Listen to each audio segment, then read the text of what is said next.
Opa, fala galera, beleza? Aqui é o Luciano Miolo e esse é o nosso podcast, Papo de Roder, que é o nosso podcast para Hot Roder.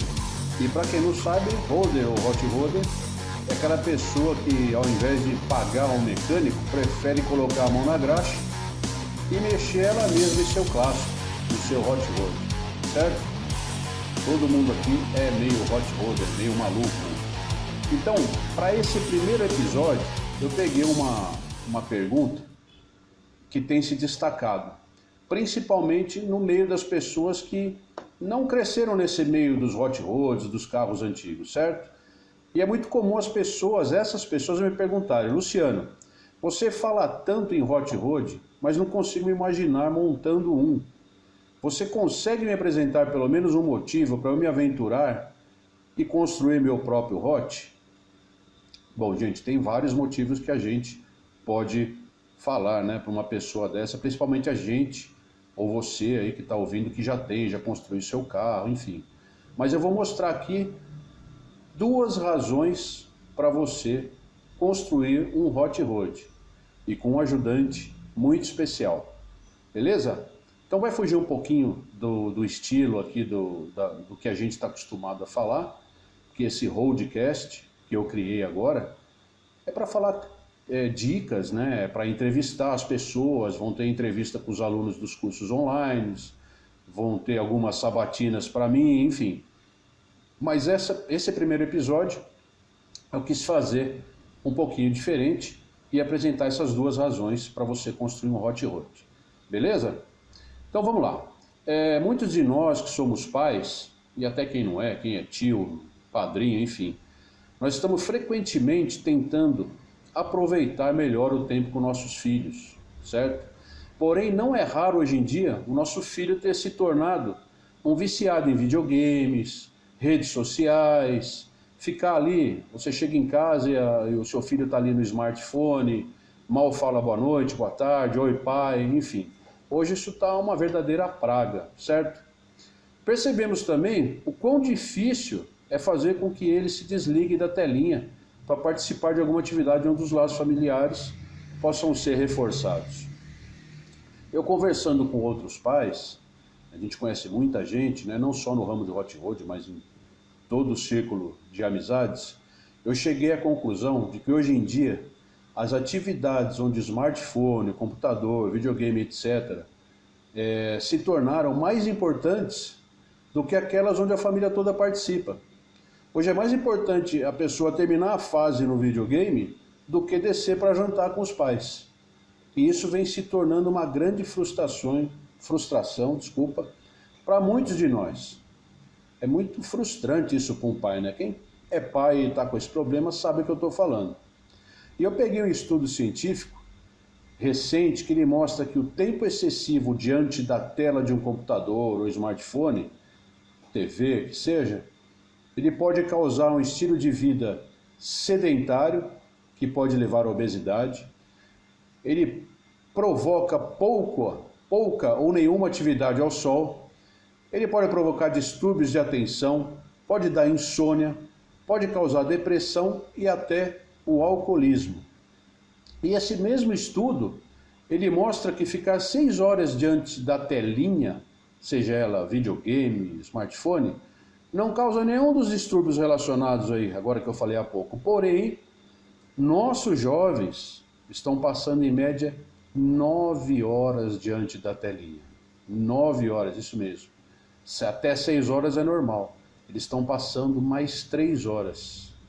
Então, nós, os pais, deveríamos fazer o quê para poder amenizar isso? O que a gente pode fazer diante dessa situação?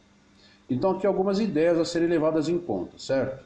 Por exemplo, passar alguns momentos sem que possamos todo mundo acessar o smartphone. Como por exemplo durante o jantar ou até mesmo dirigindo. Fazer disso uma regra em casa, certo? Por exemplo, pessoal, hora da janta, deixa o celular na sala, alguma coisa assim. Nós podemos também banir as atividades online em determinados locais da casa, como por exemplo na sala de TV. Estamos lá assistindo televisão, tudo bem, estamos vendo o Netflix, ele é um serviço online. mas vamos esquecer o smartphone e as outras coisas, certo? A gente pode colocar regras com relação ao tempo que se passa no smartphone, videogame, computador, etc. Tem também que dar exemplo, os pais, e passar a ficar também menos tempo conectado na web. Tudo isso gera em torno de regras, certo? Mas impor regras em casa gera algum conflito, não gera? Sempre tem aquele diz que me diz, filho de cara feia, para de falar com você. Mas você pode resolver esse tipo de problema envolvendo seu filho. Quando eu falo filho, eu estou generalizando, pode ser a filha também, tá? Conheço. A gente tem que envolver o filho em alguma espécie de atividade onde vocês trabalhem juntos, até mesmo a família, arregaçando as mangas e se divertindo. Eu acho que vocês até já entenderam onde eu quero chegar, certo? Então, você pode construir o seu hot rod com seu filho. Quando eu digo construir, eu não digo fazer do zero, fazer chassis. Você pode sincronizar isso com o seu dia a dia, você pode coordenar a construção e fazer algumas etapas, enfim. Alguma coisa que você faça junto com seu filho ou sua filha. Vocês vão passar, né, a ser admirados pelos parentes, pelos vizinhos, pelos amigos, né, aquele pessoal que vai em evento, principalmente quando esse carro ficar pronto. De quebra, você vai se aproximar cada vez mais do seu filho e criar lá laços muito fortes, laços que só quem constrói ou construiu um hot rod consegue entender. E também, é claro, vai resolver todo aquele problema de sedentarismo, certo? Que eu mencionei no começo do nosso podcast. Então, essa é uma das razões, tá? Que eu até peguei um estudo científico aí para poder ilustrar. E eu acho que tem tudo a ver, tá? Mas quando eu recebo essa pergunta, eu sempre me lembro de uma história verídica que aconteceu comigo no início da Garagem 34. É uma história verídica mesmo, tá? E essa história foi lá no início e eu lembro até hoje, de tanto que me marcou. Nós vamos dar um título a essa história. É o Sr. Rubens e a Chevrolet Boca de Sapo. Agora sim tem tudo a ver com o nosso mundo, certo? O Sr. Rubens, ele apareceu na oficina, acho que foi mais ou menos em 96. E falou que tinha uma picape Chevrolet Boca de Sapo, 51, e queria dar um talento nela, né? E nós conversamos sobre o que ele queria fazer na picape, falei alguma coisa, eu já estava fazendo uma picape minha, falei alguma coisa sobre o preço dos serviços, tal. E ele ficou de vir com a picape no próximo final de semana. Dito e feito, o Sr. Rubens no próximo sábado apareceu. Só que ele apareceu um pouco atrasado, ele não chegou no horário que tinha marcado. Atrasou umas 2 horas mais ou menos e disse que havia tido um problema em casa, mas que não era nada grave. Eu achei esquisito todo, mas nós levamos aí a conversa adiante e tal, e ele acabou deixando a picape lá, tinha uma vaga e nós começamos o serviço. E o serviço foi sendo feito de acordo com o combinado, sempre no prazo, mas sempre que o Sr. Rubens marcava de passar por lá, geralmente aos sábados, ele se atrasava e sempre dizia que tinha tido probleminha em casa. Lembro que sempre que possível, ele gostava de participar do serviço na picape. Então ele ia já com uma roupa para sujar de graxa, tudo, gostava de pôr a mão na graxa e ver o resultado acontecendo, né? Na picape. Ele é uma pessoa, é um hot rodder nato, é aquela pessoa que gostava de mexer no carro. Tá? Eu perdi o contato com ele faz muito tempo, mas tenho certeza que até hoje ele deve fazer isso. E num desses dias que o Sr. Rubens estava lá trabalhando na picape, eu disse que nós iríamos funcionar no outro sábado um motor V8, que ele havia acompanhado aos sábados também a construção dele. Então eu falei, ó, próximo sábado nós vamos funcionar esse motor. Se o senhor quiser participar, tá? Mas só que tem que chegar no horário, que a gente vai funcionar ele cedo. E, poxa, ele falou, beleza, eu vou chegar no horário e vai ser bem bacana. E ele, no sábado que nós falamos, ele chegou exatamente no horário, até um pouco cedo. E ele trouxe mais uma pessoa com ele, ele trouxe o filho dele. O rapaz, que eu não lembro o nome dele, infelizmente está falhando aqui a memória, ele era um pouco arredio, sabe? Reservado, parecia estar lá forçado, tal, tava meio, o clima não estava muito legal. e até o pai dele, o seu Rubens, estava meio sem graça. Aí eu lembro que para quebrar um pouco esse clima, eu pedi um auxílio para ele, quando eu fui fazer a linha de combustível improvisada, tal, para funcionar o V8, né? Poxa, e ele prontamente, para minha surpresa até, me ajudou e participou de tudo naquele sábado, tudo.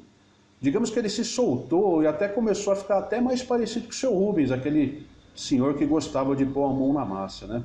E quando o V8 funcionou então, vocês imaginam, um Chevrolet 400 V8, sem escape, foi uma emoção para todo mundo, todos que estavam lá, né? Inclusive eu, era o primeiro motor que eu tinha mexido, meu, né? E todo mundo que acompanha a construção, era um evento mesmo na rua, a oficina era pequenininha, vocês viram na foto, e eu lembro que o filho do seu Rubens, ele vibrou muito, e a partir desse dia, todos os sábados subsequentes, nós contávamos com a ajuda do seu Rubens, e o seu filho também vinha junto. E curiosamente, ele começou a chegar no horário marcado, depois desse dia. Então, dessa maneira, com a ajuda dos dois, o serviço corria mais rápido, e isso fez com que a data de entrega da picape fosse adiantada. Eu lembro que ele cancelou algumas coisas que nós iríamos fazer no carro dele, porque disse que faria na garagem da casa dele. Ele já estava querendo trabalhar no carro por conta, ele tinha uma garagem grande, enfim. Aí finalmente chegou o dia da picape ir embora. E para nossa surpresa, né, adivinha quem que foi na direção, quem foi dirigindo a picape? Foi o filho do seu Rubens. Aí eu perguntei para ele, nós fizemos uma amizade boa, né, tantos sábados que eles foram lá. Aí eu perguntei para ele o que ele achava de dirigir a picape. Aí ele me respondeu, bom, eu acho bacana, mas eu preferia que estivesse com aquele V8 instalado, se referindo ao motor que a gente tinha funcionado naquele sábado e estava lá no cavalete. Então, além de um roder, o filho do seu Rubens se tornou um V8eiro, né? E nós entregamos a picape para eles e eles foram felizes da vida embora. Eles moravam em Alphaville, uns 20 quilômetros da oficina e tal. E eu confesso que eu senti falta da presença do seu Rubens e do filho dele nos sábados, né?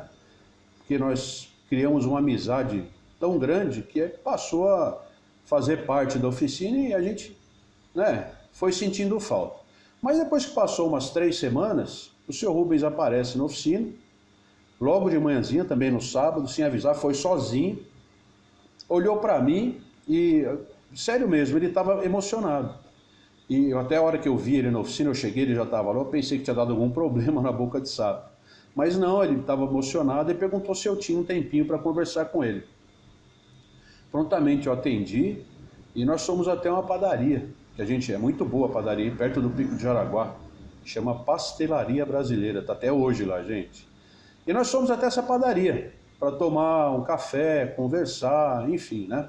Foi aí que o seu Rubens, depois da gente comer, conversar alguma coisa assim, jogar papo fora, aí eu percebi que ele se emocionou e me disse também, Luciano, eu gostaria, eu até abri aspas aqui, eu gostaria de te agradecer pelo que você fez por mim naquele sábado, quando colocou meu filho para ajudar a funcionar o V8. Simplesmente meu filho nasceu de novo naquele dia. Eu perguntei, mas como assim, seu Rubens tal? Aí ele me explicou. Ele disse, eu estava perdendo ele para as drogas lá no condomínio onde eu moro. E o fato de conseguir trazer ele para ajudar na picape nos aproximou muito novamente, fazendo com que o diálogo perdido há tempos se restabelecesse. Eu consegui conversar de novo com meu filho. E isso fez com que eu conseguisse tirar ele das drogas. Então, Luciano, nós conseguimos. Disse isso e me deu um abraço emocionado. Então, sem eu saber, aquele dia que eu fiz aquilo que eu falei, pô, vem ajudar aqui e tal, que ele estava meio arredio, né? Eu acabei ajudando. Na verdade, o seu Rubens comprou essa caminhonete já com essa intenção de tentar fazer o filho dele ajudar na restauração, para rodar tudo. E todas as vezes que ele se atrasava, que ele chegava, eu acho na minha cabeça que ele estava tentando convencer o filho dele a ir até a oficina. Aí quando disse que era para funcionar um V8, o menino não resistiu e foi lá. Eu jamais me esqueci desse momento. E hoje, como eu também sou pai, eu consigo imaginar o que o seu Rubens estava sentindo. Imagina que horrível você ver seu filho, ele devia ter uns 17, 18 anos, se perdendo nas drogas, né? O seu Rubens, coitado, ele estava sentindo que aquela picape Chevrolet Boca de Sapo ia ajudar eles, certo? E hoje eu consigo imaginar o que essa picape representa, tenho certeza que ele está até hoje com ela. E detalhe, né? A picape acabou ficando depois, nós conversamos depois algumas vezes, e a picape ficou para o filho dele, e ele estava comprando uma para ele. Só que aí eu já tinha perdido o cliente, porque eles estavam mexendo no carro. E eu, quando eu falo isso, eu fico feliz de saber que eles mexem no carro até hoje, né? Põem a mão na massa ali suja de graxa. E é até uma pena eu ter perdido contato com ele depois que eu mudei. A oficina era em Pirituba, eu fui para Barra Funda, enfim. Eu acabei perdendo o contato, certo? Então, resumindo tudo, lá no comecinho, né, eu disse para vocês que apresentaria 2 razões para iniciar a construção de um hot rod. E eu acho que eu consegui, tá? E apesar dessas 2 razões serem semelhantes, o contexto foi totalmente diferente, né?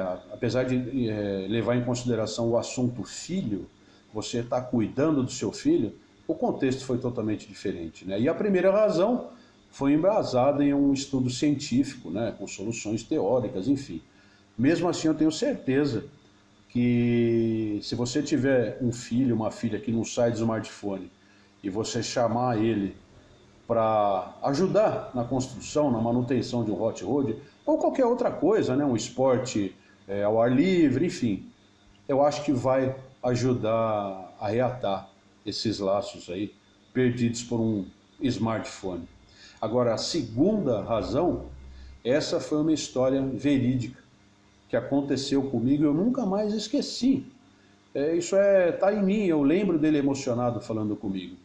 E eu tenho certeza absoluta que essa história fez com que eu, em 2015, depois de tudo isso que eu vivenciei, que eu consegui fazer um pai salvar, vamos dizer assim, um filho das drogas, através do que eles começaram a fazer juntos na picape. Essa história eu tenho certeza que me influenciou lá em 2015, quem me conhece já sabe da história, a passar a ensinar isso para todo mundo. Porque a partir do momento que eu começo a ensinar, a chance de acontecer isso novamente é muito maior. E, poxa, isso me deixa super satisfeito. Quem me conhece sabe que a minha história é para poder difundir tudo isso no meio do hot rod, certo? Então, pessoal, eu escolhi esse tema, não tem muito a ver, tem a ver e não tem, né? Porque aqui esse Rodcast, que é um podcast de hot roder, ele vai servir para ensinar muito mais coisas, né? Além da relação entre o pai e filho, beleza? Então é isso aí. Escolhi esse primeiro tema para o nosso primeiro Rodcast e vamos aí variar nos outros temas, tá certo? Beleza? Então, obrigado aí pela audiência, por escutar esse podcast. Qualquer coisa, deixa comentário onde você estiver vendo e a gente vai, né, procurar melhorar esse conteúdo, tá bom? Se quiser que a gente fale alguma coisa, algum assunto específico, escreve nos comentários aí, onde quer que você esteja ouvindo esse vídeo, beleza? Então é isso aí, fico por aqui e até a próxima. Valeu, galera. Até mais.